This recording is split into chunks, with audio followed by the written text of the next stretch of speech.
मैं कमलेश्वर शर्मा आप सभी का अपने YouTube चैनल पर स्वागत करता हूं।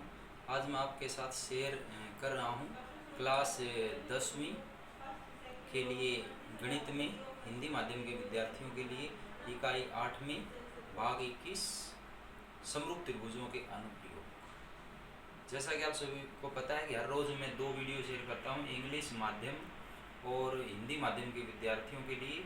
एक दिन क्लास 9th के लिए और एक दिन क्लास 10th के लिए। तो आज जो बारी है वो है क्लास 10th की। आज इस वीडियो में मैं आपके साथ दो प्रमेय शेयर करूंगा।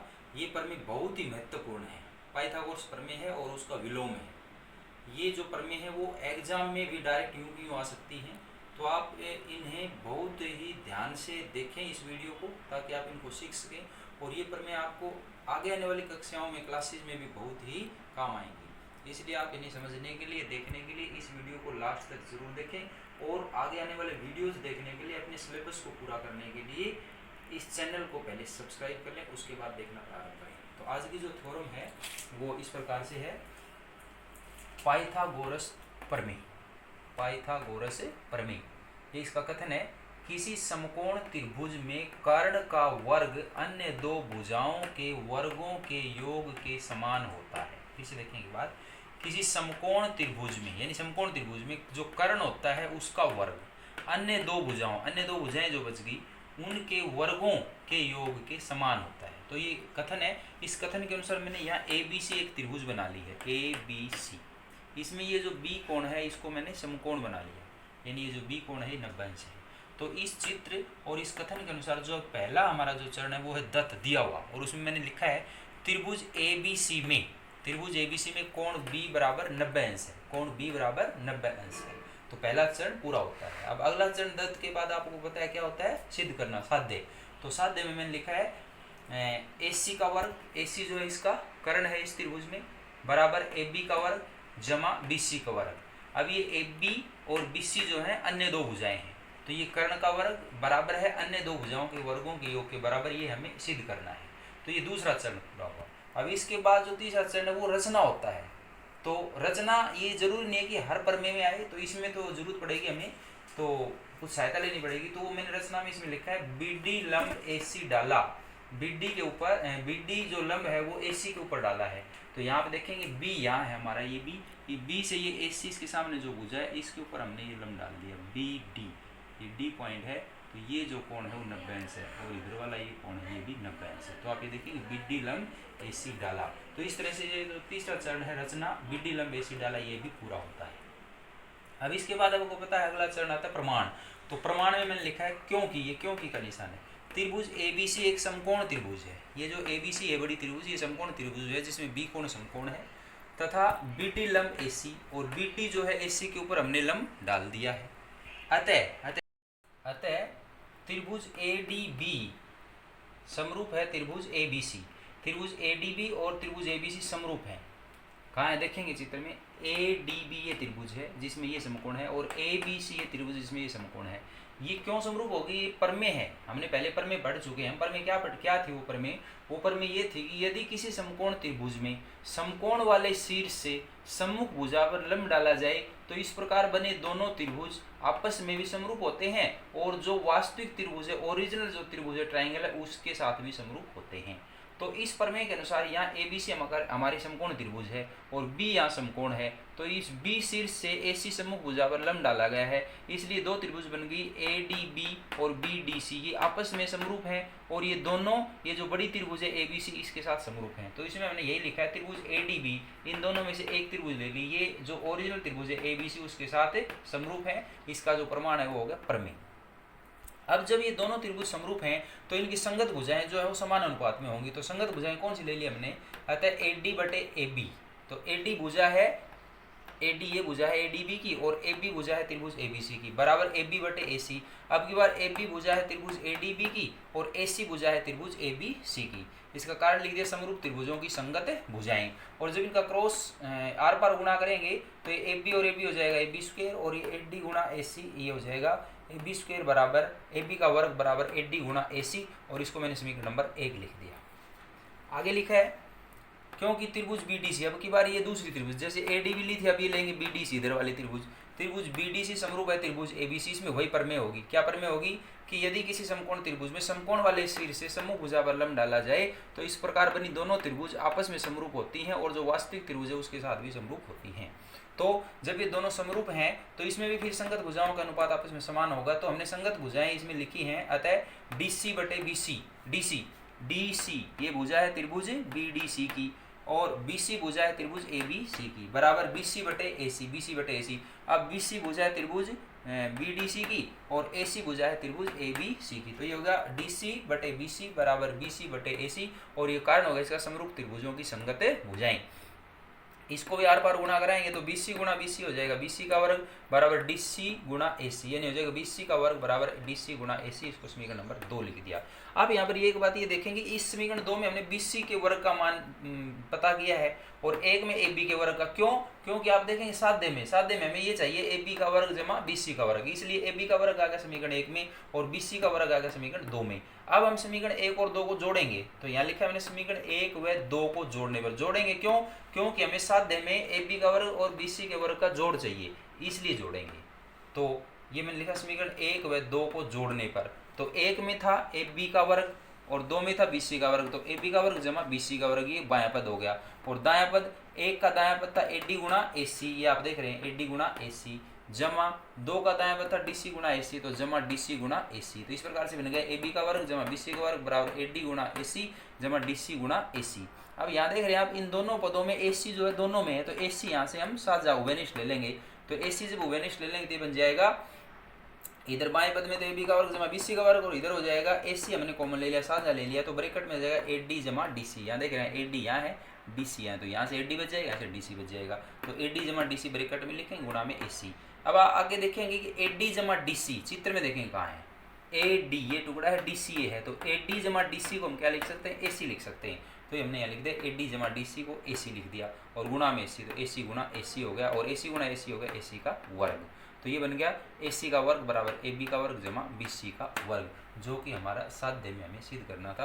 तो इस तरह से ये जो प्रमेय है पाइथागोरस की यहाँ पर पूरी होती है इति सिद्धम। अब आज की जो दूसरी प्रमेय है वो है ये जो पाइथागोरस पढ़ी है इसका विलोम, पाइथागोरस का विलोम, इसका विलोम पढ़ेंगे हम, यानी इसका उल्टा।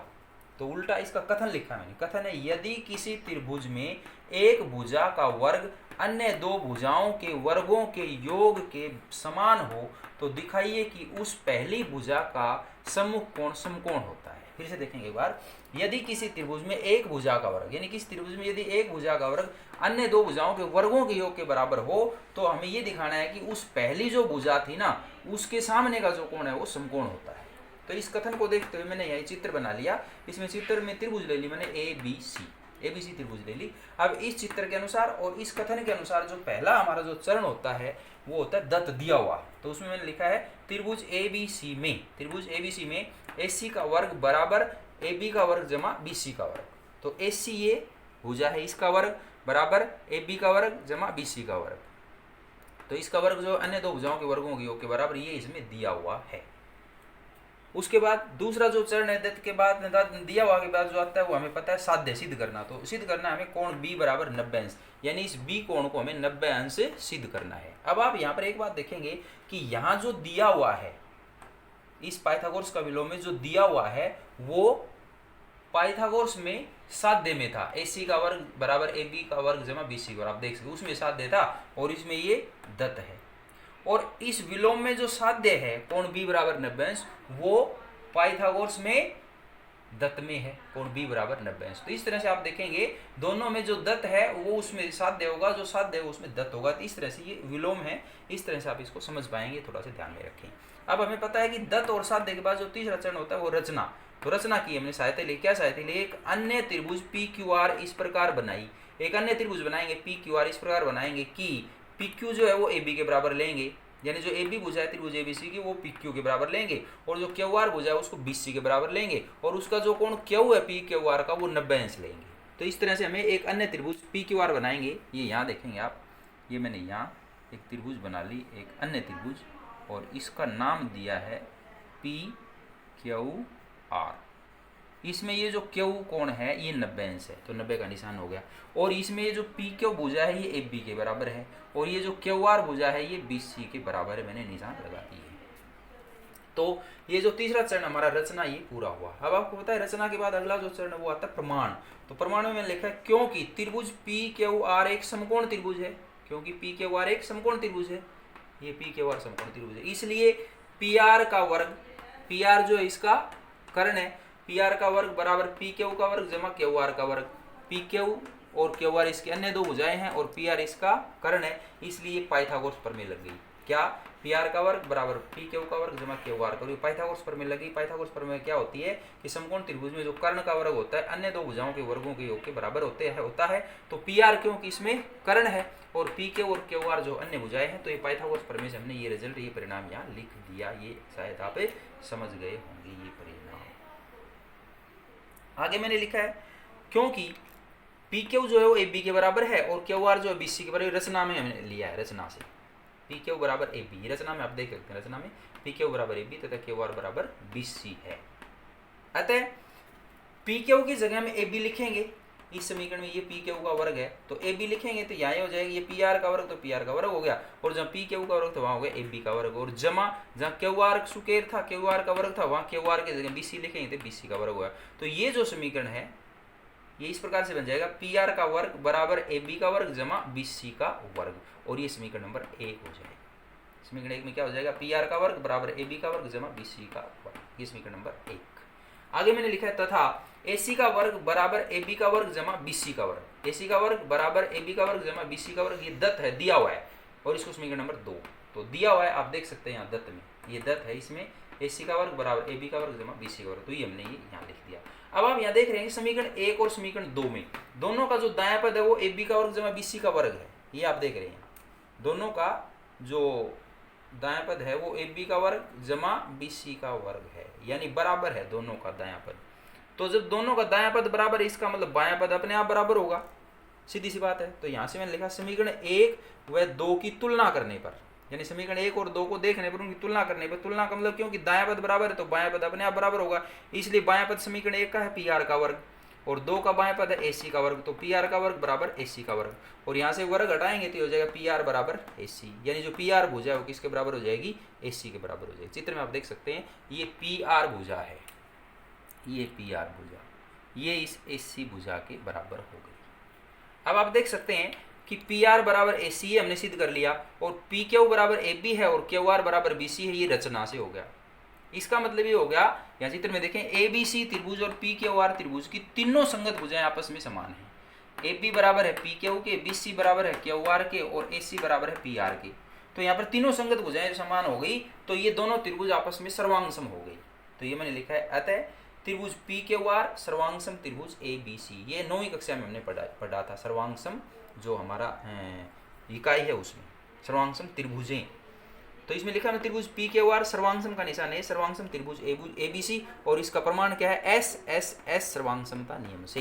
एस एस एस का मतलब है भुजा भुजा भुजा सर्वांगसमता नियम। जब किन्हीं दो त्रिभुजों की तीनों संगत भुजाएं समान हो तो वो दोनों त्रिभुज आपस में सर्वांगसम होते हैं, और उस नियम को, उस कसौटी को कहते हैं एस एस एस सर्वांगसमता नियम।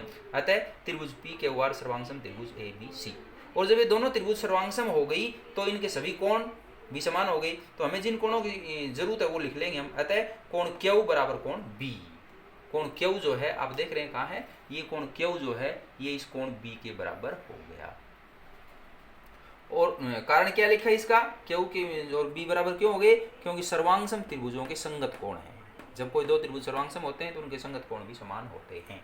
अब क्योंकि कोण क्यू जो है वो 90 अंश है, क्यू को हमने 90 अंश माना था, आप देख सकते हैं रचना में ये रहा कोण क्यू बराबर 90 अंश, और क्योंकि कोण क्यू जो है कोण बी के बराबर है अतः कोण बी बराबर कितना हो गया? 90 अंश। ये हमने सिद्ध कर दिया कोण बी बराबर 90 अंश। आप देख सकते हैं साध्य में भी यही सिद्ध करना था, कोण बी बराबर 90 अंश। तो इस तरह से ये प्रमेय पूरी हुई, इति सिद्धम।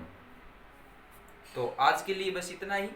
आज इस वीडियो में ये दोनों प्रमेय आपको अच्छी तरह से यदि समझ में आए हैं, और यदि आपको अच्छा लगा है ये वीडियो तो आप इसे लाइक करें, शेयर करें, और चैनल से जुड़े रहने के लिए, आगे आने वाले वीडियोस देखने के लिए पहले इसको जरूर सब्सक्राइब कर लें। धन्यवाद।